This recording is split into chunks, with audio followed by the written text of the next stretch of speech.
le signal. Bonjour, bonjour à tous et à toutes et bienvenue dans cette vidéo qui va parler d'une thématique illustrée avec la 10 dans le tarot et sur le thème de les schémas répétitifs en amour. Et vous avez devant vous une championne. Donc c'est aussi la raison pour laquelle je peux vous aider à les transformer pour l'avoir traversé depuis plusieurs années, hein, que ce soit par rapport à des schémas de répétition dans les hommes que j'attirais, mais également dans les relations, hein, quand il y avait relations, voilà. Donc c'est aussi pour moi un moyen de vous donner des clés, hein, à travers cette vidéo, comment transformer, si vous les avez observés, ces schémas répétitifs dans votre vie. Vous pouvez aussi les avoir observés dans votre histoire familiale, hein, parce que parfois ça peut être ce qu'on appelle du transgénérationnel, l'origine, mais bon, c'est jamais un hasard. La famille que vous avez choisie aussi pour incarner ces schémas de répétition. Alors, il y a une bonne nouvelle, c'est que ces schémas de répétition, eh bien, c'est vrai qu'il y a d'abord une loi universelle qu'il est important de connaître. C'est que la vie est amour. Et la vie, elle veut que notre bien et nous offrir le meilleur.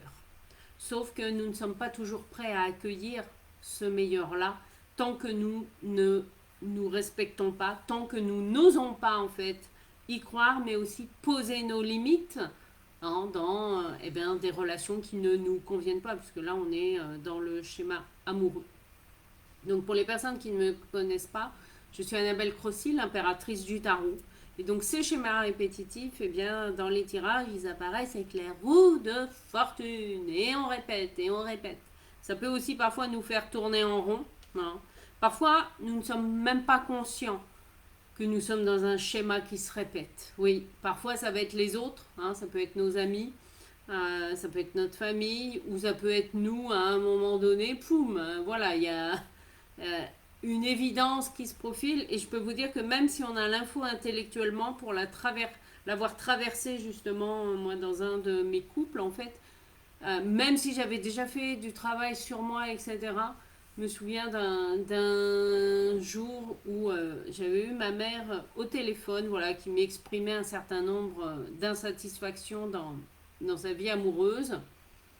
Et là, en fait, ça a résonné en moi dans mon intérieur parce que l'homme avec qui j'étais à ce moment-là, eh bien, j'avais exactement les mêmes ressentis que ma mère. Et là, je me suis dit, poum, là, ça m'a fait un réveil.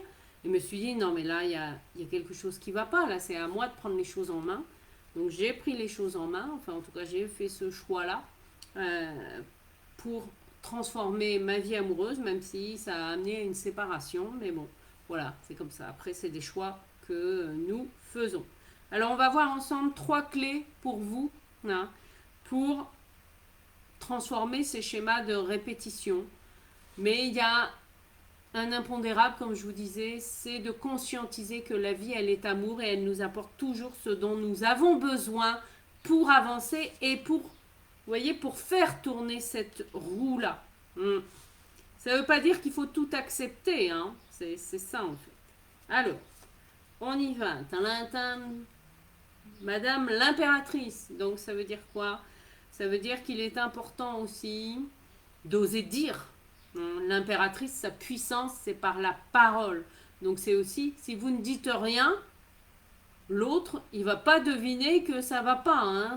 Alors ça peut sembler une évidence, mais parfois on n'ose pas dire parce qu'on a peur de perdre l'autre, parce qu'on a peur, soit parfois peut-être de le mettre en colère, hein, soit par peur d'être quitté, d'être abandonné ou de se retrouver seul, ou par peur de l'insécurité financière.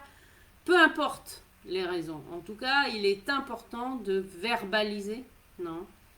Et oui, de discuter, de dialoguer, c'est une première étape, hein, pour transformer ces schémas de répétition. C'est d'oser dire aussi et de reconnaître bien ce qui ne va pas. de prendre la parole. Alors ça peut sembler trivial, mais je peux vous dire que par moments, c'est pas toujours évident hein, pour les raisons que j'ai évoquées. Parce que souvent, en tout cas c'est ce que je constate à travers mon expérience et celle de mes clients, c'est que souvent on n'ose pas dire parce qu'on a peur de perdre l'autre. Ouais, souvent c'est ça en fait. Donc peur de perdre l'autre, ça veut dire quoi? Ça veut dire remettre en question la relation. Ça veut dire ah bah oui mais comment je vais faire si on n'est plus ensemble pour la maison, pour les enfants, enfin ou bah, je vais me retrouver seule. Enfin bon. Après il peut y avoir tout un tas d'autres raisons, hein, mais souvent derrière c'est ça en fait. Donc déjà on communique, on ose dire les choses. Alors on peut dire les choses aussi avec tact. Oui. C'est pas. Ça veut pas dire qu'il faut tout dire, voilà, poum, balancer tout brut de pomme. Bon, ben, parfois c'est comme ça, hein, voilà. Mais c'est aussi ce qui est important hein, quand vous prenez la parole, c'est voilà, c'est d'oser exprimer comment vous ressentez les choses. Je me sens, voilà, ou voilà, quand tu as ce comportement-là, ben moi, oh là là, ben moi je me sens pas accueillie, je me sens pas aimée, etc. C'est revenir à vous, c'est vous. Comment vous vous sentez? On est bien d'accord, on n'est pas dans le tu. Ensuite, tempérance, eh bien oui, hein, qui dit relation à deux, dit aussi l'art du compromis avec tempérance. Alors, oui, effectivement, euh, on est tout le temps en équilibre, hein, un peu déséquilibriste de la relation. Alors oui, c'est important de nourrir aussi la relation, mais vous voyez que l'ange de la tempérance, il a deux cruches qui sont reliées par un filet. C'est-à-dire que c'est aux deux parties aussi. C'est-à-dire, bon, bah, dans un couple entre guillemets classique, bon, un homme, une femme, mais ça peut être deux hommes ou deux femmes, peu importe. Vous voyez, les deux protagonistes, en tout cas, c'est eux qui vont maintenir le lien dans la relation et la nourrir. Et ça, c'est important, en fait. C'est comment la relation est nourrie, en fait. Parce que s'il y a toujours qu'une seule personne qui nourrit la relation ou qui a l'impression de la nourrir, on est bien d'accord, parce que ça peut être ça aussi. Hein, parce que chacun fait du mieux qu'il peut. À un moment donné, poum, la balance, elle va pencher d'un côté. Et je reconnais que ça, c'est quelque chose que j'observe aussi hein, chez beaucoup de mes clients, notamment chez les femmes qui sentent, voilà, qui sont épuisées, ben oui, qui font un burn-out dans la relation amoureuse. Pourquoi? Parce qu'elles ont tellement donné, mais sans recevoir que ben, c'est normal, hein, à un moment donné, nous ne sommes pas des machines. Hein. Donc on ne se retrouve plus. Donc tempérance, c'est comment je nourris la relation et c'est ça aussi qui va maintenir la relation, mais ça veut dire tempérance, ça veut dire aussi accepter de faire des compromis. Hein. J'ai pas dit qu'il fallait tout accepter, hein, mais ça c'est chacun et chacune qui va fixer les limites aussi hein, de comment la relation va être nourrie. C'est ça. Hein. Ah, la maison Dieu, vous la clé de transformation, c'est la maison Dieu. Alors oui, il y a... En fait, ce qui me vient là, la maison Dieu, eh bien, elle peut très bien représenter tout simplement la sexualité. Eh bien oui, comme clé de transformation en fait d'une relation. Mais c'est pas seulement, alors ça peut être le côté sexuel, la jouissance, hein, voilà, dans le concret, mais ça peut être aussi, vous voyez, la franchise aussi de parole. Hein. Et quand on ose être dans cette franchise, quand on ose dire à l'autre nos émotions, hein, parce que la maison Dieu peut aussi représenter ça, mais quand on ose cette franchise de parole, d'émotion, jusque dans la vie intime, hein, et ben oui, hein, voilà, vous êtes responsable, et oui, vous êtes responsable si vous continuez à accepter par exemple des rapports sexuels qui sont douloureux pour vous sans le dire à l'autre. Eh ben oui, vous avez votre part de responsabilité. Ouais, aussi difficile que ce soit à entendre.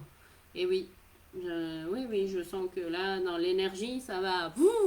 Mais voilà, c'est avec beaucoup d'amour que je le dis. Ouais, chacun a sa part de responsabilité, bien sûr. Dans une relation, il y a toujours deux. protagoniste, hein. Donc, c'est pas le méchant, c'est lui, c'est pas moi. Non. Hein, je vous le rappelle avec tempérance. Tempérance, ça nous rappelle que nous sommes deux dans la relation. Et oui.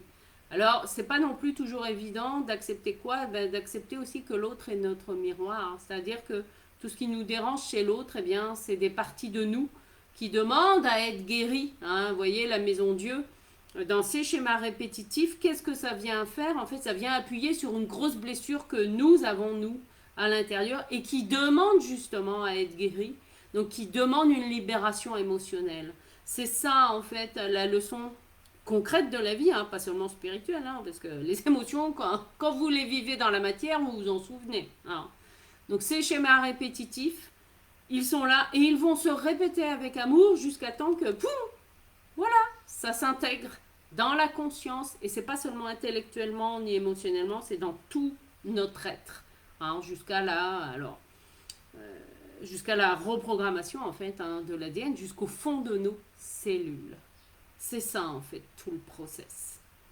Alors bénissez ces schémas répétitifs et n'hésitez pas à demander à la vie comment ça peut être encore mieux que ça ou qu'est-ce que je n'ai pas saisi dans cette situation et que j'ai à transformer.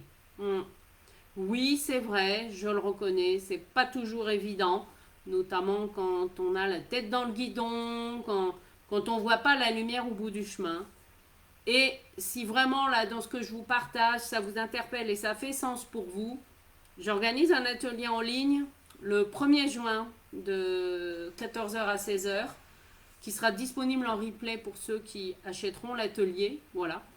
Un atelier en ligne sur le thème se libérer du passé pour créer le couple dont vous rêvez. Non.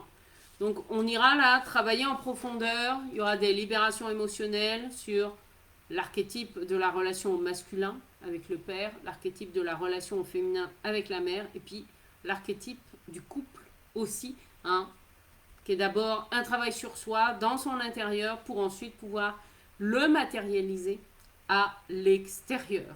Donc si vous vous sentez appelé, si ça vibre pour vous, que vous soyez en couple ou célibataire, hein, parce que ce travail-là, intérieur sur soi, c'est vraiment, vous êtes peut-être en couple, mais vous sentez qu'il y a besoin de transformer en tout cas la relation. L'atelier, il peut vous aider aussi à ça. Et c'est encore mieux si vous voulez le faire en couple. Hein, si les deux sont connectés, oui, c'est encore mieux. En tout cas, voilà ce que j'avais à cœur de partager avec vous. N'hésitez pas à me partager en commentaire ou à me contacter en messagerie. Voilà, si ça vient réveiller des choses, je suis là pour ça, pour vous aider à transformer les choses. Et je vous dis, voilà, si vous vous sentez inspiré par cet atelier, se libérer du passé pour créer le couple dont vous rêvez, vous êtes les bienvenus. Je vous souhaite une très belle journée et je vous dis à bientôt.